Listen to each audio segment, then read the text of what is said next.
Maligayang pagbisita at pagbabalik po sa ating munting channel. Narito na po, ang karugtong ng ating istorya.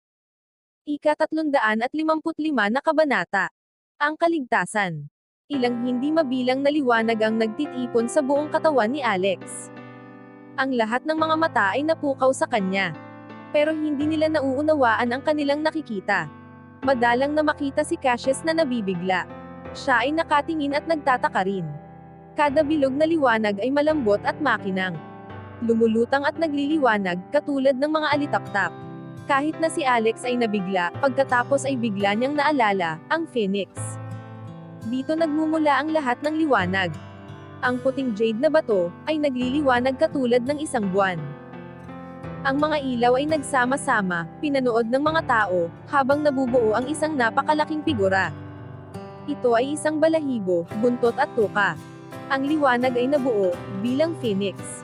Ang ulo ng Phoenix ay napakataas. Marahan itong naglakad sa altar. Kada hakbang, ay parang mayayanig ang mundo. Ang lahat ay nabigla, lumuhod at itinaas ang kamay. Ang ating Panginoon ay nagpakita wika nila. Panginoon, pakiusap ipakita mo sa amin ang iyong lakas. Sa lugar ng sakripisyo, ang lahat ng mga miyembro ay banayad na lumuhod. Ibinaba ng Phoenix ang ulo at itinampay, ito ay marilag. Napatango ang mga naniniwala. Pagkatapos ay binalot ang sarili kasama si Debbie sa apoy, bago pinakawalan ito sa kaden ang bakal, at banayad na nagpahinga ito sa kanyang likuran. Hindi inaasahan ni Debbie ang ganitong pagwawakas, at maging ang mga tagasunod. Ang mga mata ni Alex ay umiiyak, at si Cassius ay nabigla. Iniisip ni Cassius na ang pagsasakripisyo sa banal sa kalangitan, ay makapagbibigay ng kasiyahan sa Panginoon. At pagkatapos ay hindi ito ang nangyari. Ang kanyang mukha ay nagdilim, at nagkulay ube sa pagtataka at takot. Mukhang ang pag-aalay kay Debbie ay hindi nais ng bathala. Panginoon, nagkasala ako, pakiusap parusahan mo ako. Lumuhod siya at ang mga palad ay nakaturo sa paitaas, at tatanggapin ang himalang kaganapan ng may pagpipitagan, at respeto. Sa ilalim ng sinag ng buwan, ang Phoenix ay buhat si Debbie sa kanyang likuran na masaya at nagtataka, sa paligid ng altar. Pakiramdam niya siya ay nananaginip. Dahan-dahan ibinaba ng Phoenix ang kanyang ulo. At ang liwanag, ay nag-anyaya. Si Debbie ay ibinaba. Hinawakan niya ang ulo ng Phoenix ng may pagsuyo, at lumapos sa tabi, hanggang sa tuluyang naglaho ang Phoenix. Ang buong lugar ay tahimik. Ang mga itim na tao ay nakaluwag pa rin. Walang sino man ang may gustong tumayo. Ang revelasyon ng Phoenix ay hindi masyadong maliwanag. Gusto nitong manatiling buhay ang banal dito sa mundo.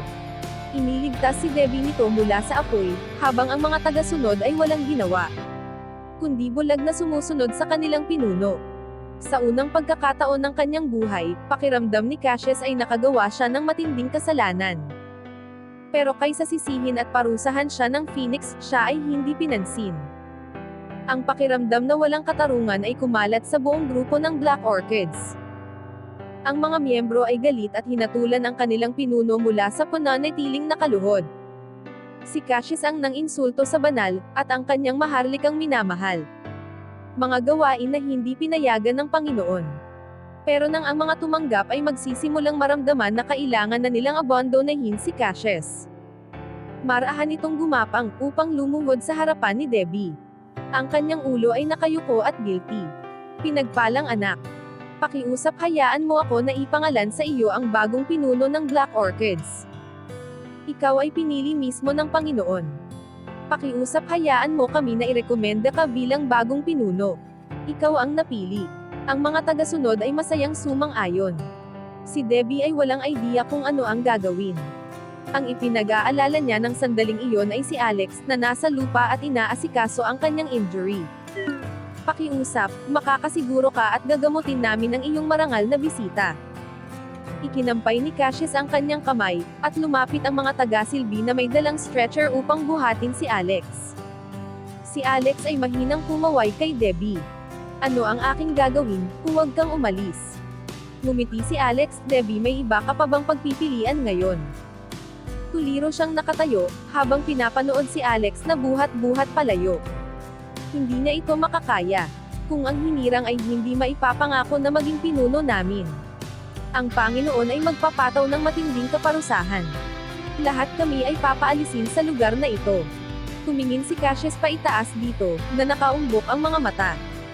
Hindi siya nagpapasikat o nagbabanta, habang sinasabi ang mga ito. Siya ay may intensyon na umalis sa grupo, sa mga sasabihin nito. Pinagpalang anak, pakiusap maawa ka sa aming mga ignorant ang disipulo. Isang tunog na tulad ng lindol ang umugong sa paligid, ang mga tao ay nagbubulungan ng pagsang-ayon sa mga sinabi ni Cassius. Ang patakaran ng Panginoon ay hindi pwedeng baliin. Ang lahat ng magagawa ng miyembro ay magpakumbaba at umasa, na sila ay tanggapin. Kahit na wala silang maibibigay. Kung si Debbie ay hindi sila patatawarin, at piliin na sila ay paalisin. Walang makikipagtalo o susuway sa kanyang utos. Sa ilalim ng liwanag ng buwan, sila ay nagmakaawa kay Debbie. Umiiyak sila at sinasabi na magiging tapat sa kanya, at maaasahan niya ang mga sinabi nila. Ang pinuno sa pangkat ng Black Orchids, ay may responsibilidad sa mga miyembro. Ang trabaho ni Debbie ay saklaw, natuparin ang kanyang tungkulin. Si Alex ay tama, wala siyang pagpipilian. Huminga siya ng malalim at lumakad sa harapan. Tumayo kayo, ang lahat ay tumayo.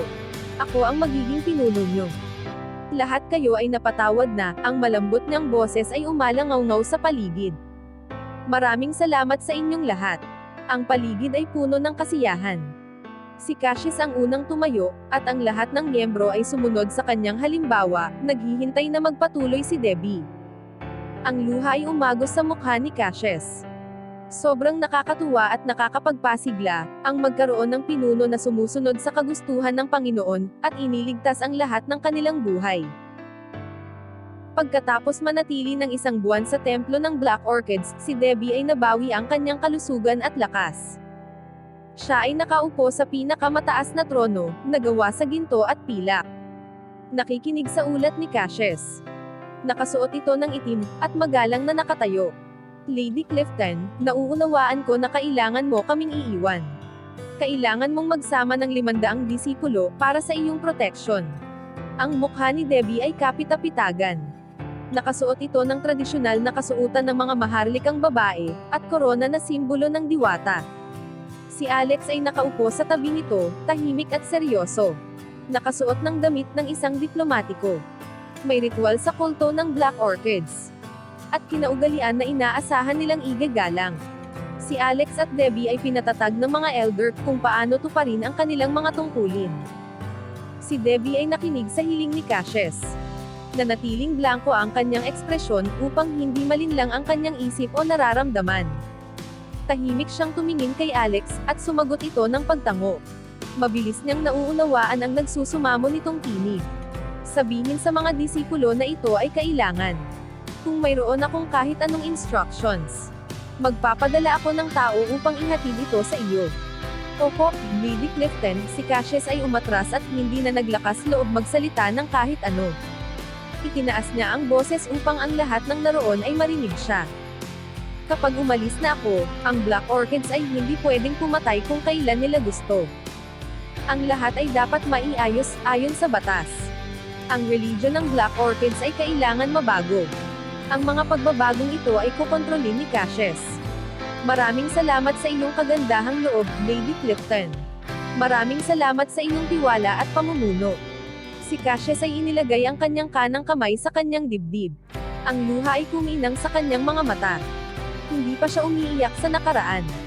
Pero nang simula nang dumating ang bago nilang pinuno, ang kanyang malamig at matigas na puso ay lumambot. Hanggang dito na lang po muna. Maraming salamat po sa pakikinig. Pwede po bang humingi ng subscribe bilang pagsuporta sa ating munting channel. Hanggang sa susunod po muli. Stay safe and God bless.